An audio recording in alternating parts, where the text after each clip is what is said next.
यह कोई जादू नहीं है, ना ही कोई सीक्रेट है और ना ही बॉर्न टैलेंट है। किसी भी फील्ड में वर्ल्ड क्लास बनने का सीक्रेट है ग्रिट। लेकिन ग्रिट क्या है, इसकी मदद से आप बेस्ट कैसे बन सकते हैं, यह सब आपको इस बुक से सीखने को मिलेगा। अगर अभी तक आपको अपनी ट्रू कॉलिंग नहीं मिली तो इस बुक को पढ़ने के बाद मिल जाएगी। ग्रिट किसी के पास भी हो सकती है, हर कोई वर्ल्ड क्लास बन सकता है, लेकिन हम इसे कैसे अचीव करें यह इस बुक में बताया जाएगा। यह समरी उन लोगों के लिए है जिन्हें अब तक लाइफ में ट्रू कॉलिंग नहीं मिली है। कोई भी जो वर्ल्ड क्लास बनना चाहता है, हर वह इंसान जिसे मोटिवेशन और इंस्पिरेशन की ज़रूरत है, जो लोग एथलीट, परफॉर्मर, एंटरप्रेन्योर और प्रोफेशनल बनना चाहते हैं। नमस्कार दोस्तों, स्वागत है आप सभी का एक और नई बुक समरी में। आज की बुक समरी है ग्रिट, जिसे लिखा है एंजेला डकवर्थ ने। एंजेला डकवर्थ एक ऑथर, प्रोफेसर और एक साइकोलॉजिस्ट हैं। उन्होंने यूनिवर्सिटी ऑफ पेंसिल्वेनिया से साइकोलॉजी में पीएचडी डिग्री ली है, जहाँ पर वह अब यूनिवर्सिटी ऑफ पेंसिल्वेनिया में पढ़ाती हैं। एंजेला एक non profit organisation character lab की सीईओ और फाउंडर भी हैं। तो चलिए शुरू करते हैं आज की book summary grit by Angela Duckworth. Grit क्या है? दुनिया के जितने भी best athlete, doctor, artist, entrepreneur और लॉयर, इन सब का सीक्रेट ग्रिट है। वर्ल्ड क्लास स्किल्स और ग्रेट परफॉर्मेंस के पीछे भी यही सीक्रेट है। आप अगर एक पैदाइशी टैलेंटेड इंसान नहीं हैं तो कोई बात नहीं, आप चाहे जो भी हों, जैसे भी हों, फिर भी आपके पास ग्रिट हो सकती है। आप जानेंगे कि सक्सेस में टैलेंट का कितना हाथ है। आपको क्लियर गोल्स की इंपॉर्टेंस भी पता चलेगी। यह भी पता चलेगा कि अपनी लाइफ में गिव अप ना करना यानी हार ना मानना कितना ज़रूरी है। अगर आप भी अपनी फील्ड में बेस्ट बनने का सपना देखते हो, अपनी ट्रू कॉलिंग का इंतजार कर रहे हो, एक वर्ल्ड क्लास पर्सन बनना चाहते हो, तो इसे आपको ज़रूर पढ़ना चाहिए। Grit showing up. सिर्फ 10% एप्लीकेंट्स को ही यूनाइटेड स्टेट मिलिट्री एकेडमी में एडमिशन मिल पाता है। इनमें से ज़्यादातर एथलीट हाई स्कूल और टीम के कैप्टन होते हैं, लेकिन इनमें से कोई भी सिर्फ 2 महीने की ट्रेनिंग के बाद ही एकेडमी छोड़कर चले जाते हैं। नए कैडेट बीस्ट वैरेक प्रोग्राम से ट्रेनिंग की शुरुआत करते हैं। उन्हें रोज़ सुबह 5 बजे उठना पड़ता है। फिर पूरा दिन फिजिकल एक्सरसाइज, वेपन्स ट्रेनिंग और क्लासरूम लेक्चर का सिलसिला चलता है। दिन भर में बस इन्हें 3 ब्रेक्स मिलते हैं, ब्रेकफास्ट, लंच और डिनर। रात ठीक 10 बजे ये सोने चले जाते हैं। ये इनका डेली रूटीन है। दिन रात एक ही चीज़ करना। इनके लिए कोई भी वीकेंड, कोई भी छुट्टी नहीं होती। खाने के अलावा इन्हें कोई और ब्रेक भी नहीं मिलता है। इन नए कैडेट्स को बाहरी लोगों के साथ मिलने की परमिशन नहीं होती। कैडेट्स को फिजिकली ही नहीं बल्कि मेंटली और इमोशनली भी ट्रेन करती है, इन्हें स्ट्रांग बना देती है। यही मिलिट्री ट्रेनिंग का मतलब होता है। सोल्जर्स को इतना स्ट्रांग बना देना कि वह फ्यूचर में आने वाले चैलेंजेस का सामना कर सकें। दरअसल इस ट्रेनिंग के जरिए यूएस आर्मी तसल्ली कर लेती है कि कौन गिव अप करेगा और कौन ट्रेनिंग पूरी करके ग्रेजुएट बनेगा। कई साइकोलॉजिस्ट की हेल्प से कैडेट्स के लिए टेस्ट क्रिएट किए जाते हैं, जिससे पता चल सके कि किसके अंदर क्या क्वालिटी है। इनमें से कौन ट्रेनिंग में टिक पाएगा, लेकिन कोई भी साइकोलॉजिस्ट ऐसा कोई परफेक्ट टेस्ट नहीं कर पाए हैं। कई बार तो मोस्ट इंटेलिजेंट और एथलेटिक्स टाइप के कैडेट्स ट्रेनिंग के बीच में ही चले जाते हैं। इतनी हार्ड और इंटेंस ट्रेनिंग पूरी करना सबके बस की बात नहीं है। यहाँ तक कि बेस्ट अचीवर भी हार मान जाते हैं। तो इन कैडेट्स में ऐसी कौन सी क्वालिटी होती है जो 4 साल का ट्रेनिंग प्रोग्राम पूरा कर लेते हैं? अगर यह उनका इंटेलिजेंस या टैलेंट नहीं है तो फिर क्या सीक्रेट है? मिलिट्री एकेडमी के ट्रेनर में से एक माइक मैथ्यू हैं। उनका कहना है कि नए कैडेट से ऐसी चीज़ें करवाई जाती हैं जो उन्होंने पहले कभी नहीं की होती। मिलिट्री एकेडमी में इसके अलावा भी एक चीज़ मैटर करती है, वह है कभी गिव अप ना करना। नेक्स्ट है quality of successful person. Author ने आर्ट्स और स्पोर्ट्स की फील्ड में सक्सेसफुल लोगों का इंटरव्यू लिया। उन्होंने उनसे पूछा कि वह कौन सी क्वालिटीज़ हैं जो हमें सक्सेसफुल बनाती हैं। ऐसा क्या है जो एक्स्ट्रा ऑर्डिनरी लोगों को बाकी लोगों से अलग बनाता है? उन्होंने पाया कि ऐसे कई सारे टैलेंटेड लोग थे जो अपने करियर में बेस्ट बनने से पहले फेल हो चुके थे। उन्होंने यह भी पाया कि ज़्यादातर सक्सेसफुल लोगों की 2 कॉमन क्वालिटियाँ होती हैं। पहली तो यह है कि वो फेल होने के बाद भी गिव अप नहीं करते, यानी आसानी से हार नहीं मानते। यह लोग अपनी स्किल को इम्प्रूव करते रहते हैं। जैसे कि एक राइटर जो शुरुआत में कुछ खास नहीं लिखता था, उसकी स्टोरी बोरिंग लगती थी, लेकिन उसने लिखना नहीं छोड़ा और अपने काम में इम्प्रूवमेंट करता चला गया। बाद में उस राइटर ने एक प्रेस्टिजियस अवार्ड भी जीता। सक्सेसफुल लोगों की दूसरी कॉमन क्वालिटी है कि वह कभी सेटिस्फाई नहीं होते। वे अपने काम में इम्प्रूवमेंट करते रहते हैं, तब तक करते हैं जब तक कि वह उसके मास्टर ना बन जाए। अगर कहा जाए तो उन्हें अपने काम से प्यार होता है।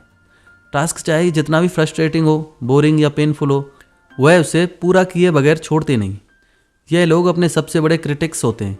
क्रिटिक्स का मतलब अपने आप को भला बुरा बोलना। इन्हें अपने काम में कोई ना कोई कमी दिखी जाती है, जिसका नतीजा यह होता है कि यह बेहतर से और बेहतर करते चले जाते हैं। ये अपने गोल्स को लेकर बिल्कुल क्लियर होते हैं। अगर इन 2 क्वालिटीज़ के नाम दिए जाएं तो यह हैं, एक परसिवरेंस और दूसरी पैसन। परसिवरेंस है हार्ड वर्क और गिर के उठना, वही पैसन है पक्का इरादा और डायरेक्शन। इन सब क्वालिटीज़ को हम एक नाम दे सकते हैं, वह है ग्रिट, यानी पैसन और परसिवरेंस। नेक्स्ट है डिस्ट्रक्टिव बाई टैलेंट। सक्सेसफुल होने के लिए सिर्फ टैलेंट से काम नहीं चलेगा। ऐसे कई टैलेंटेड लोग हैं जो एक लिमिट के बाद संतुष्ट हो जाते हैं। यह ना तो प्रैक्टिस करते हैं ना ही कोई ट्रेनिंग। इनके अंदर परफॉर्म होने की यही मुख्य वजह है। दूसरी तरफ ऐसे भी लोग हैं जो बिल्कुल स्पेशल नहीं लगते। उनकी शुरुआत एकदम एवरेज लेवल पर होती है, लेकिन वक्त के साथ यह लोग अपनी ग्रिट की वजह से अपनी फील्ड के मास्टर बन जाते हैं। बेशक इनमें हुनर हो या ना हो, लेकिन अपने पैसन और परसिवरेंस की वजह से इन्हें सक्सेस मिलती है। इसे हम एक स्टोरी के माध्यम से समझते हैं। एंजिला पहले सैन फ्रांसिस्को के एक पब्लिक स्कूल में मैथ्स पढ़ाती थी। उन्होंने नोटिस किया कि जिन बच्चों का मैथ्स अच्छा था उन्हें क्लास में एवरेज मार्क्स मिलते थे, लेकिन जो स्टूडेंट काफ़ी मेहनत और प्रैक्टिस करते थे वह टेस्ट और क्विज में काफ़ी अच्छा परफॉर्म करते थे। डेविड इन्हीं स्टूडेंट्स में से एक था। हालांकि वह मैथ्स में एवरेज था, डेविड थोड़ा शर्मीला और चुपचाप रहता था। वह बैक बेंचर था। उसने क्लास में ना तो कभी कुछ पढ़कर सुनाया था, ना ही बोर्ड पर कोई प्रॉब्लम सॉल्व करके दिखाई थी। इसके बावजूद वह हमेशा अच्छे मार्क लाता था। एंजिला ने नोटिस किया कि वह बाकी बच्चों से ज़्यादा फोकस्ड और इरादे का पक्का था। अलजेब्रा क्लास के बाद डेविड उसे बड़ी रिस्पेक्ट के साथ बोलता, मुझे और एक्सरसाइज करने को दीजिए। एंजिला को डेविड में पोटेंशियल दिखा। उसने डेविड को एडवांस मैथ्स प्रोग्राम ज्वाइन करने को बोला। 1 साल बाद एंजिला ने उससे उसकी परफॉर्मेंस के बारे में पूछा। तब डेविड ने बताया कि मैथ्स उसके लिए डिफ़िकल्ट है, उसे मुश्किल से A ग्रेड मिलता है। जब उससे कोई प्रॉब्लम सॉल्व नहीं हो पाती तो वह अपने टीचर की हेल्प लेता है। फिर वह उन सवालों को 2 बार सॉल्व करने की कोशिश करता है। डेविड जब ग्रेजुएट हुआ तो उसे एडवांस्ड कैलकुलस क्लास में नंबर 1 पोजीशन मिली। एंजिला को पता चला कि डेविड ने कॉलेज में इकोनॉमिक्स और इंजीनियरिंग ली है। फिर डेविड ने मैकेनिकल इंजीनियरिंग में PhD की डिग्री ली। आज डेविड एरोस्पेस कॉरपोरेशन के लिए काम करता है। एंजिला अपने इस स्टूडेंट पर काफ़ी प्राउड फील करती है। डेविड एक शर्मीला लड़का था जिसे मैथ्स में कम नंबर मिलते थे, लेकिन उसके परसिवरेंस और पैशन ने उसे हाई पोजीशन तक पहुंचा दिया था। कौन सोच सकता है कि डेविड एक दिन रॉकेट साइंटिस्ट बन जाएगा। उसके पास नेचुरल टैलेंट नहीं था, लेकिन उसके अंदर ग्रिट जरूर थी। नेक्स्ट आता है एफर्ट्स काउंट ट्वाइस। लोग जब स्पोर्ट्स में किसी अचीवर के बारे में सुनते हैं तो उन्हें लगता है कि जरूर उसमें कोई नेचुरल टैलेंट होगा। वह तुरंत सोच लेते हैं कि वह जरूर एक्स्ट्रा ऑर्डिनरी होगा। लोग अक्सर एथलीट को सुपर ह्यूमन समझ लेते हैं, लेकिन यह बस कहने की बात है। स्पोर्ट्समैन के पास कोई जादू की छड़ी नहीं होती। फिर भी हमें लगता है कि उनके पास कोई सीक्रेट है, लेकिन उनका सीक्रेट सिर्फ एक है, वो है ग्रिट। इनकी सक्सेस का राज है कई घंटों की लगातार प्रैक्टिस, जो यह हर रोज करते हैं। हारने के बावजूद भी हार नहीं मानते। लोग बस ओलंपिक्स में इनकी परफॉर्मेंस देखते हैं। किसी को इस परफॉर्मेंस के पीछे की मेहनत नहीं दिखाई देती। हम इनके रोज़ की ट्रेनिंग को नहीं देखते हैं। ये नहीं देखते हैं कि यह अपनी लिमिट से बाहर जाकर प्रैक्टिस करते हैं। क्या आपने ऐसे इंसान के बारे में सुना है जो डिसलेक्सिक होने के बावजूद भी एक ग्रेट राइटर बने? यह हैं जॉन इरविन, जो एक बेस्ट सेलिंग ऑथर और अवार्ड विनिंग स्क्रीन राइटर हैं। जॉन पढ़ाई में काफ़ी कमज़ोर थे। इंग्लिश में तो उन्हें हमेशा से ही माइनस मिलता था। ग्रेजुएट होने से पहले उन्हें हाई स्कूल पास करने में 2 साल लगे। दरअसल जॉन को डिसलेक्सिया की गंभीर समस्या थी। उन्हें ठीक से वर्ड्स लिखने नहीं आते थे। उनकी इस कंडीशन की वजह से उन्हें पढ़ने लिखने में ज़्यादा समय लगता था। लेकिन जॉन ने डिसलेक्सिया को एडवांटेज की तरह यूज किया। जब वो नोवेल लिखने बैठते तो पेजेस को बार बार पढ़ते थे। उनके अंदर पैशन और परसिवरेंस दोनों ही थे। जॉन कहते हैं कि री राइटिंग एक राइटर का एसेट है। वे फर्स्ट ड्राफ्ट लिखने के बाद उसे दोबारा लिखते थे। यही उनकी आदत बन गई थी। जॉन ने 20 से भी ज़्यादा नॉवेल्स लिखी हैं, जिनमें से उनकी 5 नॉवेल्स पर मूवी भी बन चुकी है। फेमस एक्टर विल स्मिथ का नेचुरल टैलेंट पर मानना है कि मैंने खुद को कभी भी टैलेंटेड नहीं समझा, बल्कि मैं काफ़ी स्ट्रिक्ट वर्क एथिक में बिलीव करता हूँ। वह यह भी कहते हैं कि बाकी एक्टर्स उनसे बेहतर या ज़्यादा स्मार्ट और सेक्सी हो सकते हैं, लेकिन वह मुझसे आगे नहीं निकल सकते, क्योंकि मैं कभी हार नहीं मानता। नेक्स्ट है how gritty are you. Author ने वाइडेन स्कूल में एक लेक्चर दिया। लेक्चर के बाद एक यंग एंटरप्रेन्योर उनके पास आया। वो ग्रिट के बारे में और जानना चाहता था। उसने बताया कि उसने एक स्टार्टअप कंपनी खोली है। इस बिजनेस से उसने कई हजार डॉलर कमाए हैं। वह अपने गोल्स को अचीव करने के लिए दिन रात मेहनत करता है। कई बार तो वो सोता भी नहीं। उसकी बात सुनकर ऑथर काफ़ी इंप्रेस हुई। उसने बिजनेसमैन से कहा कि ग्रिट का मतलब इंटेंसिटी से कहीं ज़्यादा स्टेमिना के बारे में है। अगर तुम 2 साल बाद भी इसी प्रोजेक्ट पर रहोगे तुम मुझे मेल कर सकते हो। उस आदमी ने कहा कि शायद मैं अगले 2 साल कोई और स्टार्टअप नहीं करूँगा। ऑथर ने कहा कि अगर तुम अपने एटीट्यूड में ग्रिट लाना चाहते हो तो जो तुम कर रहे हो उसे कंटिन्यू करते रहो। चाहे तुम कंपनी चेंज कर लो लेकिन अपना पैशन और डायरेक्शन सेम रखो। यानी एक ही इंडस्ट्री या कैरियर पाथ में बने रहो। एक चीज़ छोड़कर दूसरी चीज़ में हाथ डालना ग्रिट नहीं है, क्योंकि बेस्ट बनने का कोई भी शॉर्टकट नहीं होता। जिस चीज़ में आपको एक्सपर्ट या एक्स्ट्रा ऑर्डिनरी बनना है, सक्सेस को अचीव करना है, उस चीज़ की आपको लंबे समय तक प्रैक्टिस करनी पड़ेगी। जिसके पास ग्रिट होती है वह अपने काम से इतना प्यार करता है कि चाहे कुछ भी हो जाए वह कभी भी गिव अप नहीं करता। ग्रिट का यह मतलब नहीं है कि आप किसी एक कैरियर से प्यार करो, बल्कि आपको जो भी काम पसंद है उस काम से हमेशा प्यार करते रहो। लेकिन आपकी लाइफ का पैशन क्या है और ये आपको कैसे पता चलेगा? तो वॉरेन बफे इसका एक सिंपल तरीका बताते हैं जिसमें 3 स्टेप्स हैं। सबसे पहले एक पेपर में अपने कैरियर गोल्स लिखिए। 25 के करीब गोल्स को बुलेट पॉइंट्स में लिखिए। दूसरा स्टेप है जो भी लिखा है उस पर फोकस करो। ऐसे 5 गोल्स को चूज करो जो आपके लिए मोस्ट इंपॉर्टेंट है। इन 5 गोल्स को सर्कल कर लो। तीसरा स्टेप है जो बेस गोल्स आपने सेलेक्ट नहीं किए हैं उन्हें इग्नोर कर दो, क्योंकि यह आपकी एनर्जी और टाइम दोनों वेस्ट करेंगे। यह आपको आपके इंपॉर्टेंट गोल से भटका सकते हैं। नेक्स्ट आता है फॉलो योर पैशन।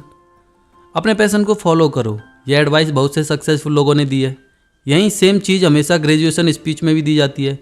वही करो जो आपको पसंद हो या अपने पैशन को अपना प्रोफेशन बनाओ। यही बात साइंटिस्ट भी मानते हैं। यह बात स्टडीज से पता चली है कि जब आप अपनी पसंद का काम करते हैं तो काम करने में ज़्यादा मज़ा आता है। यह बात बहुत सारी स्टडीज से साबित हो चुकी है। जैसे कि कोई बहुत स्पेशल टाइप है तो फिर यह बात उसे बिल्कुल पसंद नहीं आएगी जहाँ उसे सारा दिन कंप्यूटर के सामने बैठना पड़े।